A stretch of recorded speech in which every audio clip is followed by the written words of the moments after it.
बिस्मिल्लाहिर्रहमानिर्रहीम वबिही नस्तईन अल्लाहुम्मा सल्लि अला सय्यिदिना शफ़ीइना मौलाना हबीबिना व बारिक वसल्लिम। अल्हम्दुलिल्लाहिल्लज़ी हदाना लिहाज़ा वमा कुन्ना लिनहतदिया लौला अन हदानल्लाह। क़ाल जल्ल व अला फ़िल कलामिल अज़ीज़ बअद अऊज़ु बिल्लाहि मिनश शैतानिर रजीम। बिस्मिल्लाहिर्रहमानिर्रहीम। या अय्युहल्लज़ीना आमनू ला तरफ़ऊ अस्वातकुम फ़ौक़ सौतिन नबिय्य वला तजहरू लहू बिलक़ौलि कजहरि बअज़िकुम लिबअज़िन अन तहबत अअमालुकुम व अंतुम ला तशऊरून।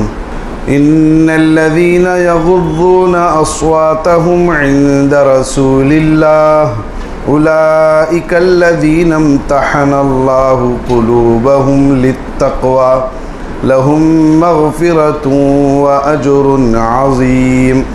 इन्नल्लज़ीना युनादूनक मिन वराइल हुजुराति अक्सरुहुम ला यअक़िलून वलौ अन्नहुम सबरू हत्ता तख़रुज इलैहिम लकान खैरन लहुम वल्लाहु गफ़ूरुर रहीम। सदक़ल्लाहुल अज़ीम। मुहतरम बुज़ुर्गों और दोस्तों, गुज़िश्ता तफ़सीर में ये बात सामने आई कि ऐ ईमान वालों, ला तरफ़ऊ अस्वातकुम, नबी के सामने अपनी आवाज़ को बुलंद मत करो। उसके बाद हज़रत अबू बकर सिद्दीक़ रज़ी अल्लाह ताला अन्हु का और हज़रत उमर रज़ी अल्लाह ताला अन्हु का और साबित बिन कैस रज़ी अल्लाह ताला अन्हु के तीनों वाक़ियात सामने आए कि लोग बुलंद आवाज़ से मरते दम तक बात नहीं करने की कसम खाई थी। और हज़रत साबित बिन कैस रज़ी अल्लाह ताला अन्हु का वाक़या पूरी तफसील के साथ हमारे सामने आया कि वो बुलंद आवाज़ से बात करते थे तो इस आयत के उतरने पर, नाजिल होने पर रोने लगे और बहुत घबरा गए, अपने आप को दोज़खी शुमार करने लगे, बेअदब शुमार करने लगे। और सहाबा के तवस्सुस से ये बात जब आका मोहम्मद सल्लल्लाहु अलैहि वसल्लम तक पहुँची तो आप अलैहिस्सलातु वस्सलाम ने उनको बुलाया और कहा कि आप दोज़खी नहीं हैं, जन्नतियों में से है। क्या आप ये बात को पसंद नहीं करते कि तुम अच्छी ज़िंदगी गुजारो और शहादत की मौत तुम्हें नसीब हो और जन्नत में दाखिल हो जाओ? ये खुशखबरी हज़रत साबित बिन कैस रज़ी अल्लाह ताला अन्हु को अल्लाह के नबी अलैहिस्सलातु वस्सलाम ने दी। तो दोस्तों, आगे उस आयत की कुछ और तफसीर है। वो ये है, गुज़िश्ता ये भी बात सामने आई कि ज़ोर से बात करने से अल्लाह के नबी अलैहिस्सलातु वस्सलाम के सामने नुकसान क्या है। कहा कि नुकसान ये है कि आमाल ज़ाये हो जाएंगे, आमाल बर्बाद हो जाएंगे। उलमा अंबिया के सामने और नबी के वारिसीन के सामने बुलंद आवाज़ से बात करना, ये अपने आमाल को ज़ाया करना है। अब आमाल कैसे ज़ाया होते वो भी बता दिया गया। थानवी रहमतुल्लाह अलैह ने उसके बारे में तफसील से बात बताई। बुलंद आवाज़ से बात करने से नबी को तकलीफ़ होती है। नबी को तकलीफ़ होना ये गुनाह का सबब है। नबी को तकलीफ़ होना बेअदबी होने की वजह से ये कुफ्र लाजिम आता है। नबी के सामने बेअदबी करना ये कुफ्र है और कुफ्र की वजह से अमल बर्बाद हो जाते हैं।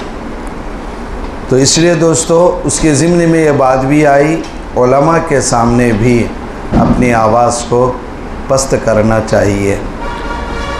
मुफ्ती सईद साहब रहमतुल्लाह अलैह अपनी तफसीर में एक जगह फरमाते हैं, उन्होंने लिखा है कि अब वो नबी नहीं है, आवाज़ से बोल सकते हैं, तो कहा कि नबी के वारिसीन हैं, उनके सामने भी ज़ोर से बात नहीं करना चाहिए, अमल के बर्बाद होने का अंदेशा है। तो इसलिए दोस्तों, जिन मजलिसों में उलमा मौजूद है, नबी के वारिसीन हैं, कहा कि अपनी आवाज़ों को ज़्यादा ऊंची नहीं करनी चाहिए। बहुत से लोग आवाज़ों को ऊंची करते हैं। अब जब उनसे कहते हैं कि मेरी आवाज़ ही चेता, मैं बात करता हूँ सो चेता, लेकिन ये बात यही थी हज़रत साबित बिन कैस रज़ी अल्लाह ताला अन्हु की। वो कह के मेरी आवाज़ ही बुलंद है, आप लोगों को मालूम है, लेकिन ये आयत मेरे बारे में नाजिल हुई है। तो वो डरे। तो खैर अल्लाह के नबी अलैहिस्सलाम ने उनको खुशखबरी सुनाई। तो दोस्तों, गुज़िश्ता तफसीर से बात हमें समझ में आई कि बड़े उलमा के सामने आके अपनी आवाज़ों को पस्त करना चाहिए, उनके सामने ज़ोर से नहीं बोलना चाहिए। यहाँ तक कि उलमा ने लिखा है माँ बाप के सामने भी ज़ोर से बात नहीं करना चाहिए। ये गुज़िश्ता तफसीर में शायद बात नहीं आई। अपने माँ बाप के सामने भी वला तकुल लहुमा उफ़, उफ़ भी मत कहो, चू चरा मत करो, बुलंद आवाज़ से माँ बाप के सामने भी बात मत करो कि इतनी आवाज़ के बाप की आवाज़ आपकी आवाज़ के सामने रुक जाए। ऐसा भी करना नहीं चाहिए। अब आगे देखें, इन्नल्लज़ीना यग़ुज़्ज़ूना अस्वातहुम इंदा रसूलिल्लाह। अब जो लोग अपनी आवाज़ों को दबी रखते हैं, क्या प्यारा तर्जमा शेखुल हिंद रहमतुल्लाह अलैह ने किया है। इन्नल्लज़ीना यग़ुज़्ज़ूना अस्वातहुम इंदा रसूलिल्लाह, बेशक वो लोग जो अपनी आवाज़ों को दबा के रखते हैं इंदा रसूलिल्लाह, अल्लाह के नबी सल्लल्लाहु अलैहि वसल्लम के सामने, उलाइकल्लज़ीना इम्तहनल्लाहु कुलूबहुम लित्तक़वा। ये कौन लोग हैं? ये वो लोग हैं जिनके दिलों को अल्लाह ने तक़वे के लिए चुन लिया। अब यहाँ एक मसले की बात याद रखें कि बाज़ मौक़ों पर नबी के सामने नबी को तकलीफ़ से बचाने के लिए और नबी अलैहिस्सलातु वस्सलाम को राहत पहुंचाने के लिए बुलंद आवाज़ से बोल सकते हैं, ये अलग बात है। वो क्या है, उसकी एक मिसाल जंग हुनैन में एक जंग चली है। फ़तेह मक्का के बाद ये जंग हुई, तो उसमें सब जमा हुए, सहाबा आ रहे थे, कुफ़ार जो इधर उधर छुपे हुए थे फजर के वक्त में, और सहाबा आ रहे थे, उसमें नए सहाबा भी थे। नए सहाबा का मतलब आपको इससे पहले वाक़या बता कर है, फ़तेह मक्का के बाद बहुत से लोग यदखुलूना फ़ी दीनिल्लाहि अफ़वाजा, बहुत लोग इस्लाम में आए, नए नए मुस्लिम थे, नए नए इस्लाम में लाए हुए थे। इस जंग में वो भी साथ हो गए। जब तीरों की बारिश दुश्मनों से हुई तो ये जो नए नए सहाबा थे तितर बितर हो गए, इधर उधर भागने लगे, जिसको जैसा मौका मिला उधर भागने लगे। और यहाँ तक कि ऐसा हुआ कि अल्लाह के नबी अलैहिस्सलाम को भी छोड़ दिए। छोड़ने का मतलब भागने लगे। उस वक्त हज़रत अबू बकर रज़ी अल्लाह तआला अन्हु, हज़रत उमर रज़ी अल्लाह तआला अन्हु, हज़रत अली रज़ी अल्लाह तआला अन्हु और हज़रत अब्बास रज़ी अल्लाह तआला अन्हु और चंद सहाबा आप अलैहिस्सलातु वस्सलाम को घेरे में ले लिए, घेर लिए। और अल्लाह के नबी सल्लल्लाहु अलैहि वसल्लम ने देखा कि सहाबा भाग रहे, सहाबा का मतलब वो नए सहाबा जो थे वो भाग रहे। तो अल्लाह के नबी अलैहिस्सलातु वस्सलाम ने ज़ोर से, अब अल्लाह के नबी अलैहिस्सलाम उस वक्त खच्चर पर सवार थे, उस खच्चर का नाम दुलदुल था, उस खच्चर का नाम दुलदुल था। खच्चर किसको कहते हैं? कहा कि घोड़ा और गधी दोनों के माँ बाप है, उससे जो होने वाली औलाद होती है उसको खच्चर कहते हैं। उस अल्लाह के नबी अलैहिस्सलातु वस्सलाम खच्चर पर सवार थे और उसका नाम दुलदुल था, और उसका लगाम हज़रत अब्बास रज़ी अल्लाह तआला अन्हु जो हुज़ूर सल्लल्लाहु अलैहि वसल्लम के सगे चचा हैं वो पकड़े हुए थे। अब सहाबा इधर उधर हो गए, जो नहीं थे वो भागने लगे तीरों की वजह से। तो अल्लाह के नबी अलैहिस्सलाम ने ज़ोर से कहा, बुलंद आवाज़ से कहने लगे, अनन नबिय्यु ला कज़िब अना इब्नु अब्दुल मुत्तलिब। ये जुमला ज़ोर ज़ोर से अल्लाह के नबी सल्लल्लाहु अलैहि वसल्लम कहने लगे। अब ये जो आवाज़ थी कि मैं नबी हूँ, ये आवाज़ सुनना था तो फिर मुसलमान ज़रा भागे, मुतवज्जे हुए। उसके बाद अल्लाह के नबी अलैहिस्सलातु वस्सलाम ने हज़रत अब्बास रज़ी अल्लाह तआला अन्हु से कहा कि भाई लोगों को बुलाओ, लोगों को बुलाओ। तो अब्बास रज़ी अल्लाह तआला अन्हु की आवाज़ उस वक्त बहुत ज़ोर की थी, यानी अच्छा ज़ोर की आवाज़ उनकी थी। तो हज़रत अब्बास रज़ी अल्लाह तआला ने अल्लाह के नबी सल्लल्लाहु अलैहि वसल्लम के सामने ज़ोर से लोगों को बुलाया, अरे फ़लाने कबीले वालों, फ़लाने कबीले वालों, आओ जल्दी अल्लाह के नबी सल्लल्लाहु अलैहि वसल्लम की तरफ। अब वो क्या हो गए कि दूर दूर हो गए, तो तीरों की बारिश हो रही थी, तो अल्लाह के नबी अलैहिस्सलातु वस्सलाम एक तरफ हो गए, चंद साहबा जो हुजूर सल्लल्लाहु अलैहि वसल्लम के पहरे में थे, आप अलैहिस्सलाम की तरफ तीरों को नहीं आने दे रहे। जब आए तो फिर वो ऐसा भाग कर आए, फिर साहबा, किताबों में तारीख में लिखा हुआ है जैसे गाय का बछड़ा गाय के पुकारने पर भाग कर आता है। अम्मा जैसे पुकारती है, गाय अगर पुकारी, उसके बच्चे कहाँ भी रहो भागले के आते हैं। तो कभी देखो कभी माँ घूम जाती है तो गाय के बच्चे, भैंस के बच्चे भागते हैं चीखा मारते हुए। जब उनकी माँ मिल जाती है तो वो खुश हो जाते हैं। तो कहा जब हज़रत अब्बास रज़ी अल्लाह ताला ज़ोर ज़ोर से पुकारे तो फिर वो लोग जो नए नए साहबा थे जो इस्लाम में आए थे वो भी भाग कर कैसे आए, किताबों में लिखा है जैसे गाय के पुकारने पर बछड़े दौड़ कर आते हैं अपनी माँ के पास, वैसा आए अल्लाह के नबी अलैहिस्सलातु वस्सलाम के पास।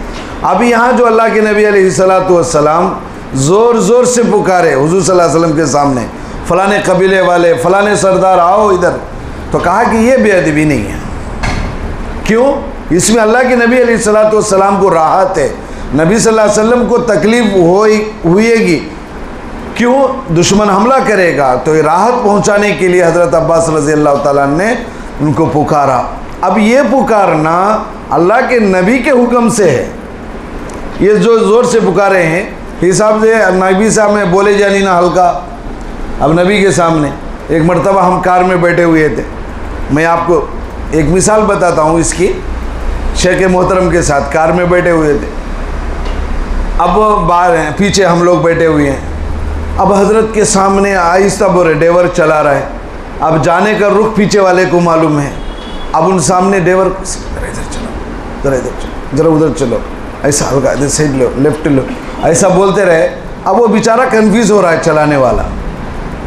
तो शेख ने फ़ौरन पीछे गुस्सा करके कहा भाई ज़ोर से बोलो, रास्ता बताओ उसको, वो इधर फिरा रहा है उधर फिरा रहा है, आप हल्का बोल रहे हैं उसको, ज़ोर से बोलो, ये क्या अदब के ख़िलाफ़ थोड़ी है। अब वो बेचारा किधर जाना।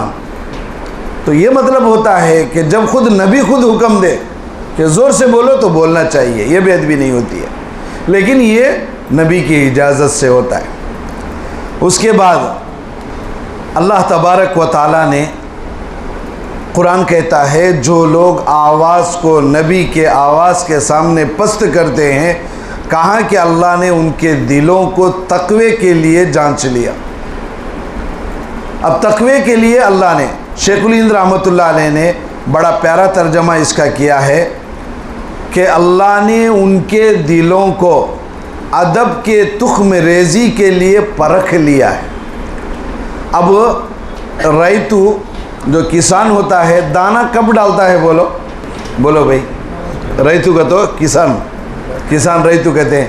उन दाना अपना कब उस ज़मीन में डालता है, बोलो जब उसे अंदाज़ा हो गया कि ये ज़मीन नरम है, बारिश पड़कर ये ज़मीन अब नरम हो गई है, तब उसको क्या करता है, वो अपना दाना उसमें डालता है। जब तक उसको ये अंदाज़ा नहीं कि किसी साहब ने कहा था कि रैतु उस वक्त बारिश इतनी होना कि अपना पाँव धंसना, कदम धंसना, अब उसके बाद वो बीज डालता है। तो किसान को इस बात का अंदाज़ा है कि ये ज़मीन नरम हो गई है, तो इम्तहनल्लाहु कुलूबहुम लित्तक़वा, अल्लाह ने उनके दिलों को अदब की बीज डालने के लिए उनके दिलों को चुन लिया। दिलों को बनाने वाला कौन है? अल्लाह दिलों को बनाने वाले। तो सहाबा के दिल को ऐसा बनाया कि उनके अल्लाह को ये अंदाज़ा है कि अब इनके दिलों में तक़वा ही उतरेगा और कोई चीज़ नहीं उतरेगी। कुलूबहुम लित्तक़वा, अल्लाह इम्तिहान लिएगा तो कैसा दिलों का इम्तिहान कैसा लेते, वो दे कुलूबहुम लित्तक़वा, अल्लाह ने उनके दिलों को जांच लिया का तो दिल बनाए सो कोने अल्लाह चना, अल्लाह उन्हा के दिला को कैसा आजमाया, इम्तिहान का तो हमारा इम्तिहान होता। मुम्तहीन को इम्तिहान देने वाले की कैफियत मालूम नहीं। मिसाल के तौर पर एक बच्चा आया, अब उसे पारे याद है कि नहीं कि मुम्तहीन को मालूम नहीं, उन्हें इम्तिहान लेता, ले को पढ़े बाद मालूम होता है बच्चे को कुरान अच्छा याद है बोल। तो अल्लाह सहाबा का इम्तिहान लिया कर, तो सहाबा के दिलों में तकवा है कि नहीं कि नौज़बिल्लाह अल्लाह को मालूम नहीं था। फिर अल्लाह क्या इम्तिहान लिया सो बैठ को तुम्हारे तकवा है नहीं है, कैसा इम्तिहान लिया। उलमा ने फरमाया कि तकवे का इम्तिहान लेने का मतलब वो मुमतहिन के हिसाब से नहीं है। अल्लाह को मालूम है ये दिलों के अंदर तकवे के अलावा कोई चीज़ जाती नहीं। ये सहाबा की अज़मत को बयान करने के लिए। और उसके बाद हदीस में है, हदीस में एक बात लिखी हुई है, तकवा किसे बोलते। इम्तिहान तो अल्लाह ने ले लिया कि इनके दिलों में तकवे के अलावा, हज़रत ने मुफ्ती शफी साहब रहमतुल्लाह अलैह ने लिखा है उनके कुलूब में तकवे के अलावा कोई चीज़ नहीं जाती है। सहाबा का दिल ऐसा अल्लाह के नबी अलैहिस्सलाम ने ऐसा बनाया था, अंदरूनी माया ऐसी बनी थी, ऐसी कैफियत बनी थी, अल्लाह के नबी के सहाबा के दिलों में तकवे के अलावा कोई और बात है ही नहीं। तकवा उनके दिलों में कूट कूट कर भरा हुआ था। अच्छा, तकवा किसको कहते हैं? तिरमिज़ी एक किताब है, उसके अंदर एक हदीस लिखी हुई है, ज़रा समझो भाई। हमें लोग बहुत से लोग तकवा इन्हों बड़े मुत्तकी आदमी भाई, इन्हों बड़े तकवे वाले आदमी भाई, तकवे और दो लामा लेते, तकवा तहरत कहते। अब तकवा किसको कहते हैं? हदीस में है ला यबलुगुल अब्दु अन यकून मिनल मुत्तकीना हत्ता यदा माला बास बिही हज़रन लिमा बिही बासुन। ये हदीस है अल्लाह के नबी अलैहिस्सलाम की। कमाल तकवा 100%। जो तकवा किसको कहते हैं? अल्लामा तिरमिज़ी रहमतुल्लाह अलैह हदीस बयान करते हैं, यानी बंदा कमाल तकवा को उस वक्त तक नहीं पहुंच सकता जब तक कि वो कुछ ऐसी चीज़ों को भी जिनमें कोई गुनाह नहीं, इस बिना पर छोड़ दे कि जायज़ काम कहीं मुझे नाजायज़ तक ना ले जाए। बात समझ में आई? तकवे का कमाल क्या होगा? तो बंदा ऐसी चीज़ों को छोड़ दे जो चीज़ें जायज़ हैं, इस डर से कि कहीं ये जायज़ काम मुझे नाजायज़ तक पहुंचा नहीं दे।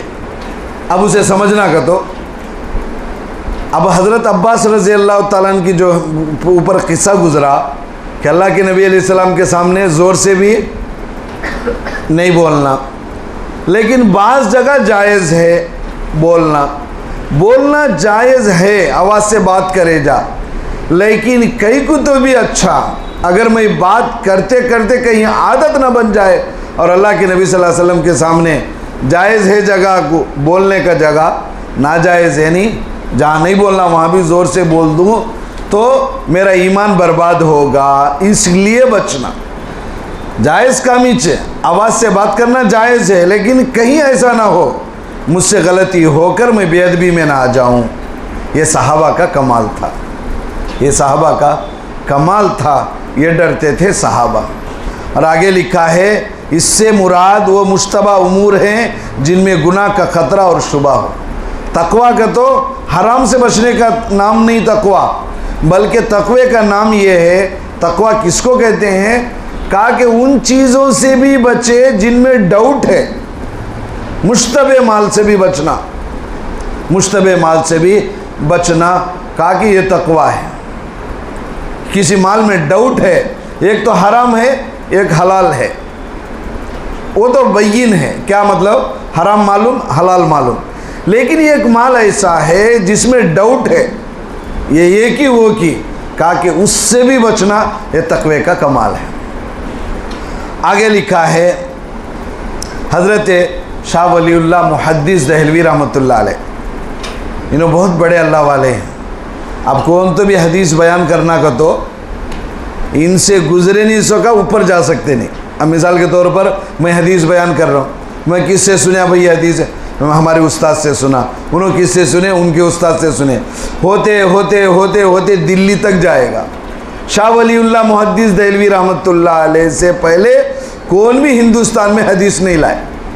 तो मालूम ये हुआ शाह वलीउल्लाह मुहद्दिस दहलवी रहमतुल्लाह अलैह बहुत बड़े बुज़ुर्ग हैं। वो अपनी तफसीर में एक जगह लिखते हैं, हुज्जतुल्लाहिल बालिगा इनकी एक किताब है, उसमें लिखते हैं 4 चीज़ें शाइर इस्लाम में बड़ी हैं। कितनी चीज़ें? 4 चीज़ें शाइर इस्लाम में बड़ी हैं। इसे समझो। शाइर इस्लाम का तो क्या, शाइर इस्लाम का तो क्या बोले तो अलामत, निशानी। अब मुसलमानों की निशानियाँ क्या क्या बोलो? दाढ़ी बढ़ाना, मूंछ को कम करना, ये भी इस्लाम की अलामतों में से। कुर्बानी, ये मुसलमानों की अलामतों में से निशानियाँ हैं ये। और कुर्बानी और मस्जिदें, मीनारा, ये सब शाइर इस्लाम में से हैं, यानी इस्लाम की निशानियाँ। ये नमाज है, ये इस्लाम की निशानियों में से। कुर्बानी, ये इस्लाम की निशानियों में से। हज, ये इस्लाम की निशानियों में से। वमन युअज़्ज़िम शआइर अल्लाह फ़इन्नहा मिन तक़वल क़ुलूब। हज़रत फरमाते हैं ऐसे बहुत सी चीज़ें हैं शाइर इस्लाम बोल। शाइर इस्लाम को तो याद रखो, मुसलमानों की मजहबी अलामत मीनारा है। क्या बोलो? किसकी अलामत? मस्जिद होने की अलामत, अल्लाह के घर की अलामत है। अजान है, ये किसकी अलामत है? काफिर भी देते हैं अजान में, ये मुसलमानों की अलामत शाइर इस्लाम है। और कुरान कहता है वमन युअज़्ज़िम शआइर अल्लाह फ़इन्नहा मिन तक़वल क़ुलूब। कहा कि शाइर इस्लाम की इज़्ज़त वही करेगा जिसके दिल में तक़वा हो। अब हज़रत फरमाते हैं शाइर इस्लाम क्या में से 4 चीज़ें बड़ी हैं। पहले चीज़ हज़रत ने फरमाया कुरान। कुरान हमें अल्लाह की किताब समझते, ये मुसलमानों की निशानी है, ये शाइर इस्लाम, ठीक है। और फिर फरमाया पैगंबर, नबी, ये शाइर इस्लाम में बड़ी चीज़ है। और दूसरा काबतुल्लाह, ये काबतुल्लाह इस्लाम की निशानियों में से है। और चौथी चीज़ फरमाया कि नमाज है। इनकी ताज़ीम कौन करेगा? कुरान कहता है जिसका दिल तकवे से माला माल हो, भर गया हो तकवे से, और जिसके दिल में अल्लाह का डर हो, ये इनकी इज्जत करेगा। अब मसला ये है कि अब इसमें से 4 चीज़ों में से इस तफसीर में क्या बात आई? अब इस तफसीर में अब हम क्या समझ में आई, इसमें क्या है शाइर इस्लाम को? तो एक चीज़ है पैगंबर। पैगंबर शाइर इस्लाम में से है। उनकी अज़मत सहाबा के पास कैसी थी, ये मसला है। सहाबा के पास उनकी अज़मत क्या थी, अल्लाह के नबी सल्लल्लाहु अलैहि वसल्लम। अब हम भी हैं उनके उम्मती में से। अब उसकी एक निशानी आप याद रखें कि सुलह हुदैबिया के मौके पर, सुलह हुदैबिया के मौके पर, वो मालूम है आपको किस्सा सुलह हुदैबिया का। सहाबा ने ख्वाब देखा कि हम उम्रा कर रहे हैं, मदीने को आ गए साहबा, मक्के में अब दिल कर रहा है, आबाई वतन है, अम्मा बाबा याद आए नहीं साहबा को, ख़ानदान कबीला याद आया नहीं, अल्लाह का घर याद आया। ख्वाब देखे, नबी को सुनाए, अल्लाह के नबी हम ख्वाब देख रहे हैं, ख्वाब में देख रहे हैं कि तवाफ़ कर रहे हैं। चलो गए, लेकिन मक्के वाले आने नहीं दिए, रोक दिए। कहा कि इस साल आप उम्रा नहीं कर सकते, आप उम्रा नहीं कर सकते, आप अल्लाह के घर को नहीं आ सकते, मक्के में दाखिल नहीं हो सकते। खैर वो एक लंबा वाक़या है, सुलह हुदैबिया जिसका नाम है। अब उसमें क्या हुआ, क्या बात नहीं है, इधर देखे तो साहबा की जमात खड़ी है, उधर कुफ़ार है। तो उसने क्या किया, उन लोगों ने क्या किया, एक उर्वा है, बनु सकीफ़ का एक सरदार था, उर्वा बिन मसूद, क्या नाम, उर्वा बिन मसूद। उसने क्या किया, उसको मक्के वाले अपने तरफ से भेजे, जाको अल्लाह के नबी से बात करो, मोहम्मद बिन अब्दुल्ला से सल्लल्लाहु अलैहि वसल्लम से बात करो। वो आया, आके बहुत लंबी बात हुई, लेकिन वो क्या करता रहा, हुजूर सल्लल्लाहु अलैहि वसल्लम को बात करते शंभो, अब उमूमन आदमी की आदत होती नहीं, तुम्हें ऐसा बोल को, अब हमें दोनों आपस में खड़ को बात करते हैं, हाथ उठा को क्या करते रहते हैं, तुम्हें इतना ऐसा करे, तुम्हें करे। अब दोनों सामने खड़े तो हाथ बढ़ाए तो कितना करीब करीब आता है नहीं मुँह के। वो उर्वा बिन मसूद क्या करते रहा, अल्लाह के नबी सल्लल्लाहु अलैहि वसल्लम को ऐसा बात करते रहा, दाढ़ी कने, दाढ़ी मुबारक कने, वो हाथ लाला को बात करते रहा। हज़रत मुगीरा बिन शोबा देखे उन्होंने ऐसा बात करता है तो कमान का वो रहता नहीं, तलवार एक शमशीर बोलते, और उसमें जो पॉकेट में रखते उसे नियाम बोलते, वो कट्टा उठाए से उसके हाथ को मारे। कहा कि हाथ उतार, नबी से अदब से बात कर। हाथ उठा के, हाथ हाला के सामने बात करता है, दबाव, हाथ क्यों निकाल, नीचे रख। हज़रत मुग़ीरा बिन शुअबा रज़ियल्लाहु तआला ने मारा। खैर वो बात पूरी हो गई। अब ये कुरैश के पास गया और जाके कहा, वो मैं और आप अब ये तफसीर से सबक लेना है। उसने जाकर कहा, उर्वा कुरैश मक्का के पास गया और कहा, मैं हिरक्ल रूम ईरान के बादशाहों के पास गया हूँ, उनके महलों में मैं गया हूँ और बादशाहों के करीब रहा हूँ, लेकिन ऐसे हामियों को, ऐसे साथ रहने वालों को मैंने ऐसे लोगों को मैंने नहीं देखा। मैं बड़े बड़े ईरान का बादशाह, रूम का बादशाह, ऐसे बड़े बड़े बादशाहों के पास गया हूँ, उनके साथ रहने वालों को इन जैसे नहीं देखा। और उसके बाद उसने कहा, इस कदर महबूब व मुकर्रम मैं किसी को नहीं पाया। उसके बाद उसने कहा, जिस कदर मोहम्मद अपने सहाबा में, अपने दोस्तों में महबूब है, प्यारे हैं, वैसा मैं को से बादशाह का ने भी देखा नहीं हूँ। उसके बाद उसने कहा, असहाब मोहम्मद की ये हालत है, ये काफिर बयान कर रहा है। उर्वा बिन मसूद कह रहा है, असहाब मोहम्मद की ये हालत है कि वज़ू का पानी ज़मीन पर गिरने नहीं देते। सहाबा अल्लाह के नबी से क्या मोहब्बत करते थे।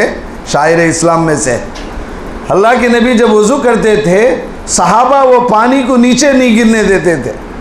किताबों में है वो पानी लेकर मल लेते थे, अपने चेहरे पर, कपड़े पर, सब मल लेते थे सहाबा। उसने कहा कि असहाब मोहम्मद ऐसे हैं कि वज़ू का पानी ज़मीन पर गिरने नहीं देते। जब वो कलाम करते हैं तो सब खामोशी से सुनते हैं, जब वो बात करते हैं सब खामोश होकर सुनते हैं। और ताज़ीम की राह से, यानी ताज़ीम इतनी करते कि अपनी आंखों को भी उठाकर नहीं देखते थे। साहबा के बारे में लिखा है कि अल्लाह के नबी सल्लल्लाहु अलैहि वसल्लम के पास जब बैठते तो अपनी नज़रों को नीचे रखते थे, आंख उठा के देखने की हिम्मत नहीं। किसे अबू बकर को, किसे उमर को, उस्मान को, हज़रत अली को रज़ी अल्लाह ताला अन्हुम अजमाइन, कहा कि आंख उठाने की भी हिम्मत नहीं होती थी अदब की वजह से। अब इसे लिखा कि ये लोग किस तरह मोहम्मद का साथ नहीं छोड़ते। ये लोग वज़ू का पानी नहीं गिरने देते तो क्या नबी की शरीयत को गिरने देंगे। उसने उर्वा बिन मसूद ने कहा, तुम्हें उनसे जंग लड़ना ये बेकार बात है, इतने मुहिब्बीन के साथ तुम जंग नहीं लड़ सकते, सुलह कर लो, बात सुलह कर लो। तो दोस्तों अब बताओ, हम भी नबी के आशिक हैं, नाम लेवा हैं, हम भी नबी की उम्मत हैं, तो क्या होगा। इसीलिए दोस्तों अल्लाह के नबी अलैहिस्सलातु वस्सलाम के सामने, उनके वारिसीन के सामने अपनी आवाज़ों को पस रखें। अल्लामा शबीर अहमद उस्मानी रहमतुल्लाह अलैह फरमाते हैं, जब हुजूर की आवाज़ से ज़्यादा आवाज़ बुलंद करना खिलाफ अदब है तो आपके अहकाम व इरशादात सुनने के बाद उसके आपोजिट में बोलना कितने गुने की बात है। बहुत से लोग कुरान सुनते, हदीस सुन को ये सब भी अब कहा होता लो जी, ये सब भी हदीसा में है लो, कुरान में है लो, ऐसा बोलते चलते। कोई इसके नबी के सामने आवाज़ से नहीं बोलना, लेकिन नबी के बात को दोहरा कर उसके ख़िलाफ़ अदब बोलना किस कदर गुनाह की बात है। तो इसलिए दोस्तों हमें ये सबक मिलता है कि हम अपनी आवाज़ों को पस्त रखें, आवाज़ों, वरना अमल ज़ाया हो जाएगा। तक़वे की अलामत ये है कि हम शायर इस्लाम की इज़्ज़त करें, उलमाए दीन की कदर करें, और जो शायर इस्लाम है उसकी इज़्ज़त करने की कोशिश करें। और शायर इस्लाम को जो लोग नुकसान पहुंचाना चाह रहे हैं, अज़ान बंद हो जाए, कुरान बंद हो जाए, मदारिस बंद हो, मस्जिदें बंद हो, हम उसके ख़िलाफ़ क्या कर सकते हैं। तो इसलिए दोस्तों कमर बस्ता हो और शायर इस्लाम की इज़्ज़त करने की कोशिश करें और अपने दिलों में तक़वा पैदा करने की कोशिश करें। नबी के उम्मती होने के नाते नबी का नाम बुलंद करने की, नबी की लाई हुई शरीयत को सारे आलम में फैलाने के लिए जान और माल सलाहियतों को लगाने की कोशिश करें। और वारिसीन अंबिया जो हैं उनके सामने दो अदब सामने आ गए कि उनके सामने अपनी राय को पेश न करें, उनके सामने अपनी आवाज़ों को बुलंद न करें, वरना अमल ज़ाया हो जाएगा। अल्लाह हमारी हिफाजत फरमाए।